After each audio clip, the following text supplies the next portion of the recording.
Body of the girl जिसके मुंह में खून था, शरीर में कोई कपड़ा नहीं था, पैर दोनों राइट एंगल में मिला गया, एक पाँव बेड के इस तरफ, एक पाँव बेड के इस तरफ मिला गया, चश्मे को कूटा गया जिसकी वजह से आंखों से खून निकल गया, ला दबाकर मारा गया। इंडिया के कोलकाता शहर में 9 अगस्त 2024 की सुबह एक ऐसी खबर सामने आती है जो पूरे देश को हिलाकर रख देती है। ये खबर थी एक 31 साल की महिला डॉक्टर की जो कोलकाता के मेडिकल कॉलेज एंड हॉस्पिटल में अपनी ट्रेनिंग कर रही थी। हॉस्पिटल जैसे सुरक्षित माने जाने वाले जगह पर इस महिला डॉक्टर का मर्डर एंड रेप होना काफी चौंकाने वाला था। इस घटना का खुलासा तब हुआ जब डॉक्टर के डेथ बॉडी का पोस्टमार्टम किया गया। इस रिपोर्ट ने लोगों की रूह तक को हिला दिया, क्योंकि ये मामला सिर्फ एक मर्डर का नहीं था, बल्कि इससे कहीं ज्यादा खौफनाक केस था। पोस्टमार्टम रिपोर्ट में खुलासा हुआ कि उस डॉक्टर की हत्या गला घोट कर की गई थी, इतनी ताकत से कि उनका थायराइड कार्टिल्स तक टूट गया था। इस हत्या के पहले डॉक्टर ने अपनी जान बचाने के लिए कोशिश की थी। इसका सबूत उनके शरीर पर मिले कई निशानों से मिला। सबसे डरावना सच तब सामने आया जब डॉक्टर के प्राइवेट पार्ट्स पर घाव के निशान पाए गए। इससे साफ हुआ कि यह सिर्फ मर्डर का मामला नहीं था, बल्कि ये रेप के बाद किया गया एक खौफनाक हत्याकांड था। हॉस्पिटल के परिसर में इतनी बड़ी घटना हो जाती है और किसी को कानों कान खबर तक नहीं होती। उस रात कुछ ऐसा हुआ था जिसे जानकर आप गुस्से से बौखला जाओगे। क्या वहां कोई और था जिसने इस क्रूर घटना को अंजाम दिया? और अगर था तो आखिर कौन था? इन्हीं सवालों के जवाब खोजते हुए हम आज की इस वीडियो में आपको बताएंगे कि आखिर क्या हुआ था उस रात इस मेडिकल कॉलेज के शान माने जाने वाले परिसर में। जब आपको सच का सामना होगा तो यकीन मानिए आपके भी रोंगटे खड़े हो जाएंगे। नमस्कार दोस्तों, मैं हूं विवेक और आप देख रहे हैं फ्यूचर दृष्टि यूट्यूब चैनल। वीडियो में आगे बढ़ने से पहले वीडियो को एक लाइक और चैनल को सब्सक्राइब जरूर कीजिएगा। यह सिर्फ आपके लिए 1 सेकंड का काम है, लेकिन इससे हमारी काफी बड़ी मदद होती है। Guys, before starting this video let me tell you कि मैं यहाँ पर उन फीमेल डॉक्टर को श्रुति नाम से रेफर करने वाला हूँ, एंड ये उनका रियल नेम नहीं है, सो कंफ्यूज मत होना। श्रुति एक जूनियर डॉक्टर थी जो कि कोलकाता के आर.जी.कर मेडिकल कॉलेज एंड हॉस्पिटल से अपनी डॉक्टर की ट्रेनिंग ले रही थी। 8 अगस्त 2024 को और दिन की तरह श्रुति अपनी नाइट शिफ्ट पर होती है और वह अपनी जॉब कर रही होती है। तभी रात के 11 बजे उन्हें अपनी मदर का फोन आता है, जैसे कि हर दिन आता था, क्योंकि पेरेंट्स को तो अपने बच्चों की चिंता हमेशा होती है। श्रुति की मदर उनसे पूछती है कि क्या तुमने खाना खा लिया और तबीयत वगैरह तो ठीक है तुम्हारी? जिसके रिप्लाई में श्रुति बोलती है कि उनकी तबीयत एकदम ठीक है और वो बस अभी कुछ पेशेंट्स को देखने जा रही है, जिसके बाद वो अपने कोलिग्स के साथ बैठकर खाना खाएंगे। अपनी मदर से बात करने के बाद श्रुति पेशेंट्स को देखने राउंड पर निकल जाती है। सारे पेशेंट्स को देखने में और अपना काम खत्म करने में श्रुति को रात के 2 बज जाते हैं, जिसके बाद वो अपने कॉलीग्स के साथ जाकर हॉस्पिटल कैंटीन में ही बैठ जाती है, जहां मिलकर ये लोग अपना खाना भी खाते हैं और साथ साथ थोड़ी बातें भी करते हैं। खाना खाते खाते और बात करते हुए रात के 3 बज जाते हैं और इस वक्त श्रुति थोड़ी थकान सी फील कर रही होती है, तो वो अपनी थकान दूर करने के लिए इस हॉस्पिटल के 4th फ्लोर में बने सेमिनार हॉल में जाकर रेस्ट करने लगती है। श्रुति के रेस्ट करते करते सुबह के 7:30 बज जाते हैं, पर वो तब भी इस सेमिनार हॉल से बाहर नहीं आती, जो कि काफी ज्यादा था, क्योंकि श्रुति कभी भी आधे 1 घंटे से ज्यादा का ब्रेक नहीं लेती थी। हॉस्पिटल का एक वर्कर जो कि सुबह की शिफ्ट स्टार्ट होने से पहले हॉस्पिटल के सारे रूम्स को चेक कर रहा होता है, और वो ऐसे ही सारे रूम्स को चेक करते हुए इस सेमिनार हॉल की तरफ आता है। जैसे ही वो सेमिनार हॉल के बाहर आकर उसका गेट खोलता है, उसकी आंखों के सामने होता है एक भयानक नजारा। ये देखकर वो बहुत जोर से चीख पड़ता है। इस वर्कर की चीख सुनकर आसपास के लोग वहां इकट्ठा होने लगते हैं और देखते हैं कि सेमिनार हॉल के अंदर श्रुति की बॉडी बिना कपड़ों के पड़ी हुई है और उसके बॉडी पर कुछ ब्लड के निशान भी हैं। यहां खड़े सब लोगों के लिए ये एक ट्रोमा से कम नहीं था, स्पेशल दूसरी फीमेल डॉक्टर्स एंड वर्कर्स के लिए, क्योंकि उन्होंने अपनी आंखों के सामने ऐसा नजारा पहली बार देखा था, वो भी हॉस्पिटल परिसर के अंदर। श्रुति की बॉडी को देखकर आसपास खड़े सारे लोग उसे एक स्ट्रेचर पर लेटाते हैं और इमरजेंसी रूम में लेकर जाते हैं ताकि डॉक्टर्स उसकी कुछ हेल्प कर सकें। काफी देर तक डॉक्टर्स के स्ट्रगल करने के बाद भी एट द एंड श्रुति कुछ घंटों के बाद अपना दम तोड़ देती है। हॉस्पिटल में कुछ लोग थे जो कि इस मर्डर एंड रेप केस को एक नॉर्मल केस जैसा दिखाने की कोशिश कर रहे थे, जस्ट बिकॉज कि वो इस हॉस्पिटल का नाम बचा सके। बट जब पोस्टमार्टम रिपोर्ट्स आती है तो सब दूध का दूध और पानी का पानी हो जाता है।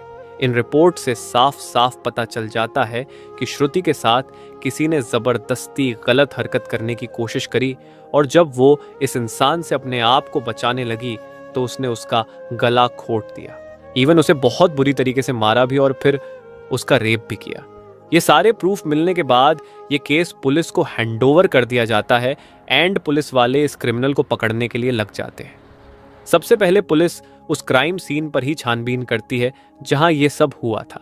किस्मत से पुलिस वालों को वहां पर श्रुति के कुछ नेल्स एंड ब्लड सैंपल्स मिलते हैं और साथ ही एक ब्लू टूथ नेक बैंड।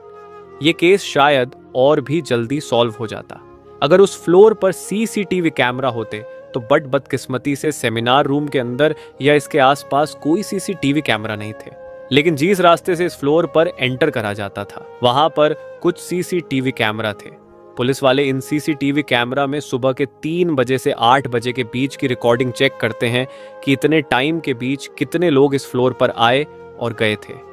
इन सीसीटीवी फुटेज को चेक करने के बाद यह पता चलता है कि टोटल 6 लोग इस फ्लोर पर आए और गए थे। ये पता लगने के बाद पुलिस वाले एक एक करके इन 6 लोगों को पूछताछ के लिए बुलाते हैं कि वो लोग वहां पर उस टाइम क्या कर रहे थे, और इन लोगों को इस बीच यहाँ कुछ भी अजीब दिखा के नहीं।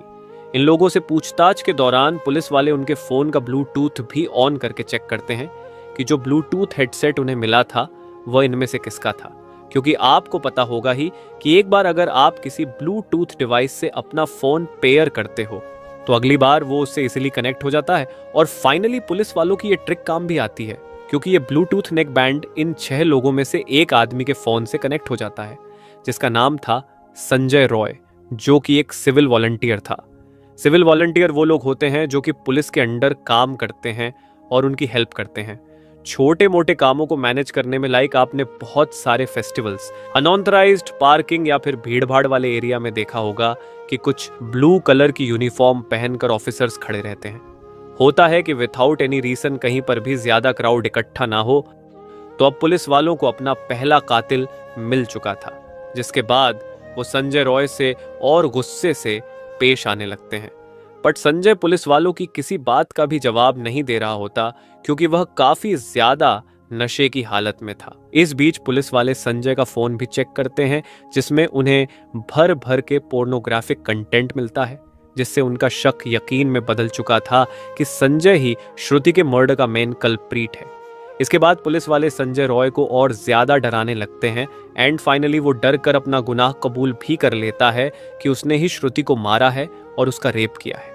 ये पता लगते ही कुछ पुलिस वाले और प्रूफ्स कलेक्ट करने संजय रॉय के घर जाते हैं, जहां पर उन्हें एक शो मिलता है जिसके ऊपर कुछ खून जैसे ही धब्बे थे, तो पुलिस वाले उसका सैंपल कलेक्ट कर लेते हैं। थोड़ी और तलाशी लेने पर पुलिस वालों को संजय के घर के बाहर कुछ कपड़े सूखते हुए दिखते हैं, और ये वही कपड़े थे जो कि उस दिन संजय ने पहने थे, क्योंकि ये सब सीसीटीवी कैमरा में कैप्चर हो गया था, जिससे जाहिर था कि संजय ये प्रूफ मिटाने की भी कोशिश कर रहा था। बट जब संजय को पूछताछ के लिए पुलिस स्टेशन में लाया गया था, उस वक्त वो काफी ज्यादा नशे की हालत में था। तो क्या वो ये सब बस इसीलिए कर रहा था ताकि उसे कम सजा मिले, जस्ट बिकॉज वो उस वक्त नशे में था? बाद में जब पुलिस वाले उस शो पर लगे ब्लड सैंपल्स को चेक करवाते हैं, तो वो भी श्रुति के ब्लड से मैच हो जाता है, which was a solid proof against him. इन सारी रिपोर्ट्स एंड डिटेल्स को एक साथ कंबाइन करके पुलिस वालों को पता चलता है संजय रॉय काफी ज्यादा नशे की हालत में था और वो रात के 11 बजे हॉस्पिटल में एंटर करता है। संजय अक्सर उस हॉस्पिटल में नाइट शिफ्ट किया करता था, तो उसे यहाँ की काफी अच्छी नॉलेज भी थी कि कहाँ पर कैमरा है और कहाँ पर नहीं। तो वो आराम से इस हॉस्पिटल के 4th फ्लोर पर जाकर बैठ जाता है, क्योंकि वो नहीं चाहता था कि कोई उसे ज्यादा नशे की हालत में देखे, वरना वो अपनी जॉब से हाथ धो सकता था। 4th फ्लोर पर आते ही वो अपना आराम से सो जाता है। जब उसकी आंख खुलती है तब तक सुबह के 3 बज चुके थे। तभी संजय की नजर श्रुति पर पड़ती है, जो कि रेस्ट करने सेमिनार हॉल में जा रही थी। श्रुति को अकेला देखकर संजय के इरादे बिगड़ने लगते हैं।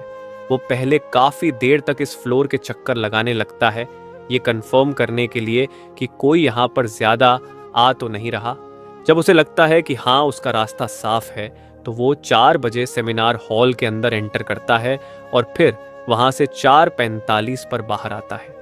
इन 45 मिनट्स तक श्रुति के साथ इस आदमी ने क्या क्या किया होगा और वो कितने पेन से गुजरी होगी, ये सोचकर ही किसी का भी दिल सहम जाएगा। स्पेशल श्रुति के पेरेंट्स, जिन्होंने इतनी उम्मीद से और सैक्रिफाइस करके अपनी बच्ची को डॉक्टर बनने भेजा था, एंड श्रुति अपने पेरेंट्स की अकेली बेटी थी, तो उनके लिए तो ये किसी सदमे से कम नहीं होगा। इस कातिल इंसान के साथ क्या होना चाहिए, आप कमेंट में जरूर बताना। अगर आपको इस वीडियो में कुछ जानने को मिला हो तो चैनल को सब्सक्राइब जरूर कीजिएगा। तो मिलते हैं नेक्स्ट वीडियो में। जय हिंद, जय भारत।